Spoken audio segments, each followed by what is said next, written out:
Welcome back to BCN news.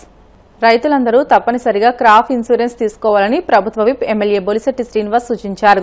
పశ్చిమ గోదావరి జిల్లా తాడేపల్లిగూడెం మండలంలోని కె పెంటపాడు, పరిమెల్ల, యానాలపల్లి తదితర గ్రామాల్లో ఆయన పర్యటించి ముంపు పొలాలకు సంబంధించిన రైతులతో మాట్లాడారు.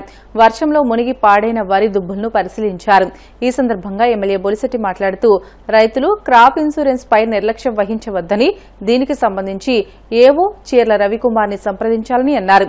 డ్రైన్లు ప్రక్షాళన కార్యక్రమాలు చేసేటప్పుడు రైతులందరూ సహకరించాలని కోరారు.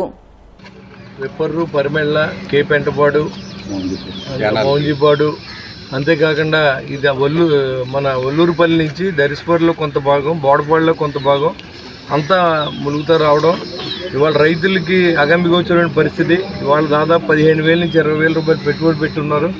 అవన్నీ కూడా నెల రోజులు దాటినవి. మరి అవన్నీ కూడా మొత్తం కుళ్ళిపోతూ ఉన్నాయి. మరి ఇలాంటి పరిస్థితుల్లో ప్రభుత్వం పూర్తిగా ఆదుకోవడానికి నా వంతు నేను ప్రయత్నం చేస్తాను. ఇన్పుట్ సబ్సిడీ వచ్చేలాగా ప్రభుత్వం మీకు ఫెసిలిటీ ఇచ్చింది. మీరు ఎకరానికి వచ్చేటట్టు 30,000 నుంచి 40,000 పెట్టుబడి పెడుతూ ఉన్నారు. మరి ఆ పెట్టుబడి పెట్టినప్పుడు దాంతోపాటుగా 250 రూపాయలు ఇన్సూరెన్స్ కట్టుకుంటే మీకు ఎవరో ఏం చేయట్లేదు. ఆ ఇన్సూరెన్స్ కంపెనీ నుంచి మీకు డబ్బులు వస్తాయి. ఈ ఫెసిలిటీ మన ప్రభుత్వం కల్పించింది. గౌరవ ముఖ్యమంత్రి చంద్రబాబు నాయుడు గారు, మరి కేంద్ర ప్రభుత్వం కూడా దీనికి సహకరించింది. కాబట్టి మన అందరూ కూడా దీన్ని సద్వినియోగం చేసుకోవాలి. అంతేగాని ఇప్పుడు వచ్చిన తర్వాత బాధపడతారో, వచ్చేదాకా దాన్ని పట్టించుకోరు. 250 రూపాయలు కడతాక ఆలోచిస్తారు. ఆ 200 రూపాయలు 50 రూపాయలు అనేది మనకి ఎంతవరకు నిలబడుతుంది? మన దగ్గర 250 కడితే ఇవాళ ఇంటికాడ రైతు పడుకునేవాడు. కానీ వాళ్ళు దానికి భిన్నంగా రోడ్లెక్కి మనం వర్షాలు పడుతూ ఉంటే మేము వచ్చి మిమ్మల్ని ఓదారుతూ మీరు మా దగ్గర బాధపడతాం కంటే ఇలాంటి దాని పరిష్కారం ఏంటి? ఇన్సూరెన్స్ కట్టాలి. ఇక్కడ ఉన్నట్టు అధికారులు కూడా మీకు పూర్తిగా సహకరిస్తారు. మీకు ఏమైనా ఇబ్బంది ఉంటే నాతో చెప్పండి. ఇవాళ మౌంజీపాడు దగ్గర తాడేపూడిలో వచ్చేటువంటి మురుగు అందరూ కూడా మౌంజీపాడు నుంచి ఇటు వెప్పర్ గ్రామానికి వదులుతున్నారు. దాన్ని కూడా సర్వే చేయించాం. మరి దాన్ని తవ్వడానికి అందరు రైతులు కలిసి రావాలి. కొంతమంది నా చేతిలో మిషన్ పెట్టొద్దని, కొంతమంది నాదేనని ఇలా దబాయిస్తూ ఉన్నారు. అధికారులు కూడా మనుషులే కాబట్టి ఈ పోలీస్ యంత్రాంగం ఉపయోగపడుతుంది. MRO గారు ఉంటారు, MDO ఉంటాడు, ఇరిగేషన్ వాళ్ళు ఉంటారు, అందరూ ఉంటారు. దాని తోడుగా పత్తి గ్రామం నుంచి 4 రైతులు సాయం చేస్తే మన టైంలో మొత్తానికి ఆ దరిద్రాన్ని వదిలించి అది ఉప్పాపడి తనేలోకి వెళ్ళేలాగా మురుగుని. అదేవిధంగా ఇక్కడ ఏదైతే ఉంది ఇది గోపవరం దాటిన తర్వాత కింద మన సిమెంట్ కట్టలు ఏదో వేశారు. దాన్ని ఎమ్మెల్యే ధర్మరాజు గారితో, జిల్లా కలెక్టర్తో కూడా మాట్లాడి దాన్ని కూడా శాశ్వత పరిష్కారానికి ఆలోచన. ఏది వాళ్ళు వచ్చాం కళ్ళనీళ్ళు తుడుపుగా ఏదో 4 మాటలు చెప్పి వెళ్ళిపోవడానికి రాలేదు. ఖచ్చితంగా పరిష్కారం ఆలోచించడానికి వచ్చాను నేను. ఖచ్చితంగా పరిష్కారం ఆలోచిద్దాం. లాస్ట్ టైం కూడా ఇదివరకు చూశారు మీరు, గుర్రపడెక్కతో నీళ్లు రాని పరిస్థితి నుంచి గుర్రపడెక్క అంతా కూడా క్లీన్ చేయించాం వెంటనే. రైతు సోదరులు అందరూ సహకరించండి. డ్రైన్ తవ్వుతా సహకరించండి. మా పొలం ఉంది ఇక్కడ, మా పొలంలో మీరు కలుపుకున్నదే వదలమన్నాం. ఇవాళ పొలాలు మునిగిపోతుంది. ఆ మురుక్కాలలో కలుపుకోవడం వల్ల ఈ దరిద్రం మనం పట్టుకుంది. ఇవాళ ధాన్యాగారాలు అయినటువంటి జిల్లాలు మన పశ్చిమ గోదావరిలో అంటే మరి ధాన్యలక్ష్మి, ధనలక్ష్మిగా పేరున్నటువంటి జిల్లాలు ఇవాళ ఈస్ట్ వెస్ట్ గోదావరి జిల్లాలన్నీ కూడా అతాకుతలం అయిపోయినాయి. మొత్తం ప్రతి సంవత్సరం కూడా మనం వర్షం పడుతూ ఉంది, ప్రతి సంవత్సరం వరదలు అవుతున్నాయి, ప్రతి సంవత్సరం మునిగిపోతా ఉంది. దానికి మీకు సొల్యూషన్ చూశారు. 210 రూపాయలు కట్టమని చెప్పినా సరే 110 మంది కూడా కట్టలేదు. పొద్దున్న ఎదురు చూపులు మన ప్రభుత్వం నుంచి డబ్బు రావాలి. కౌలుదారుడు రైట్ సైడ్ ధాన్యం రాకపోతే రైతు కౌలు కట్టడు. మరి ఆ సంవత్సరం ఎలా బతుకుతారు? పొలాల మీద బతికే రైతులు ఉన్నారు చాలా మంది. ఇన్పుట్ సబ్సిడీ వస్తుందా తర్వాత మీరు అది వాళ్ళ దయాదక్షిణ ఆధారపడి ఉంటుంది. రైట్ఫుల్గా మీ ఇన్సూరెన్స్ మీరు 210 రూపాయలు కట్టుకోండి. కట్టినట్టు నా దగ్గర నేను కడతాను. మాజీ ప్రభుత్వ విప్, మాజీ ఎమ్మెల్యే గ్రంథి శ్రీనివాస్ సతీమణి సత్యరాణి ఇటీవలి అస్వస్థకు గురై కోలుకున్న నేపథ్యంలో కేంద్ర ఉక్కు, భారీ పరిశ్రమల శాఖల సహాయ మంత్రి భూపతిరాజు శ్రీనివాస్ వర్మ ఆదివారం భీమవరం బైపాస్ రోడ్లోని ఉన్న గ్రంథి శ్రీనివాస్ నివాసానికి వెళ్లి పరామర్శించారు. త్వరగా కోలుకోవాలని ఆయన ఆకాంక్షించారు. గ్రంథి శ్రీనివాస్ దంపతులను, ఆయన కుమారుడు రవితేజ దంపతులను కేంద్ర మంత్రి శ్రీనివాస్ వర్మ సత్కరించారు. తమ ఇంటికి వచ్చిన శ్రీనివాస్ వర్మను గ్రంథి శ్రీనివాస్ కుటుంబ సభ్యులు సత్కరించారు.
ముగ్గురు దోస్తుల మాస్టర్ ప్లాన్ ఫెయిల్ అయింది. ఈజీ మనీకి అలవాటు పడి బ్యాంకులు, ఏటీఎంలను లక్ష్యంగా చేసుకుని ముగ్గురు ఆప్తమిత్రులు చోరీకి చేశారు. ఆశ్చర్యకరమైన విషయం ఏంటంటే బ్యాంకులో దొంగతనం ఎలా చేయాలో యూట్యూబ్లో చూసి నేర్చుకున్నారు. నిందితులు ముగ్గురు కూడా 28 ఏళ్లలోపు యువకులే.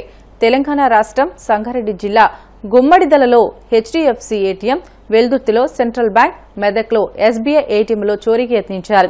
ఏటీఎం మెషిన్లను ఎత్తుకెళ్లేందుకు ఓ ట్రాక్టర్ కూడా ఏర్పాటు చేసుకున్నారు కేటుగాళ్లు. కొన్నిసార్లు వైన్ షాపుల్లో మద్యం బాటిల్ సైతం చోరీ చేసి అమ్ముకున్నట్లు పోలీసులు గుర్తించారు. ఈ నిందితులు మెదక్ జిల్లా మానేపల్లి గ్రామానికి చెందిన శ్రీకాంత్, లింగం, ప్రసాదులుగా పోలీసులు గుర్తించి అరెస్ట్ చేశారు. శ్రీకాంత్ A1 మెయిన్ ఇతను ఇద్దరితో గ్యాంగ్ చేసి ఇచ్చుకోవచ్చిన శ్రీకాంత్, లింగం అండ్ ప్రసాద్ అందరూ same Manepalli village of Eldurthi మండలం వాళ్ళు. సో ఈ రోజు మనం రిమాండ్ చేస్తున్నాం. ఎందుకంటే బ్యాంక్ అనేది ఇంపార్టెంట్ కాబట్టి చాలా మంది భయపడుతుంటారు. కస్టమర్స్ ఉంటారు, వాళ్ళకు లాకర్స్ ఉంటాయి, ఇవన్నీ ఉంటాయి కదా. సో క్యాష్ చేసుకుంటారు. సో ఒకసారి బ్యాంకు దొంగతనం ఏంటంటే చాలా మంది ఇబ్బంది పడుతుంది. సో అందువల్ల మేము వాళ్ళ సీరియస్ తీసుకుని దాన్ని చాలా సీరియస్ తీసుకుని టీమ్స్ చేసి చేయడం జరిగింది. సో ఇందులో మంచిగా వర్క్ చేసిన ఎస్పీ, అలా డిఎస్పీ, ఇన్స్పెక్టర్, అలాగే మన కానిస్టేబుల్స్ కూడా చాలా కష్టపడి గత 10 రోజుల నుంచి కష్టపడుతున్నారు. సో వాళ్ళ కృషి వల్లనే మనం ఈరోజు పట్టుకోవడం జరిగింది. సో వాళ్ళందరినీ కూడా ఈరోజు అభినందించి వాళ్ళకి రివార్డు అందజేయడం జరుగుతుంది. వార్తలు ముగించే ముందు ముఖ్యాంశాలు మరొకసారి.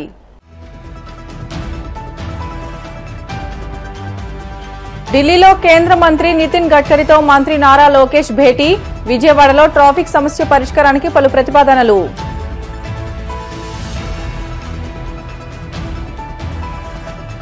డాక్టర్ గొన్నాబత్తుల వెంకట ప్రసాద్ నందిని దంపతుల 12 కోట్లతో నిర్మించిన విద్యారణ్య విద్యా సంస్థను భారతీయ విద్యా కేంద్రంకు అప్పజెప్పడం అభినందనీయం. కేంద్ర మంత్రి శ్రీనివాస్ వర్మ.